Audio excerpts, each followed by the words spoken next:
திருவாரூர் மாவட்டம் நல்லாங்குடியில் உள்ள கைலாசநாதர் சிவகாம சுந்தரி கோவிலில் கடந்த 25 வருடங்களாக குடமுழுக்கு நடைபெறாததால் ஐயனார் சுவாமி தேர்வீதி உலா நடைபெறவில்லை. இந்நிலையில் 25 வருடங்கள் கழித்து இன்று ஐயனார் சுவாமிக்கு சிறப்பு அலங்காரம் செய்யப்பட்டு தேரில் எழுந்தருள செய்யப்பட்டு தேரை பக்தர்கள் தோளில் சுமந்து சென்றனர்.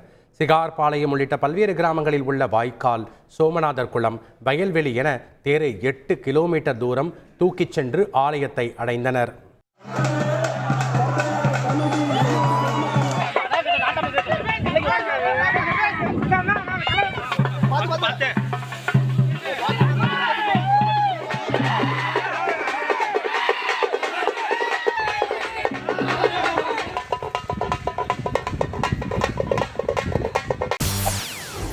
செய்திகளை உடனுக்குடன் தெரிந்து கொள்ள உடனே சப்ஸ்கிரைப் பண்ணுங்க.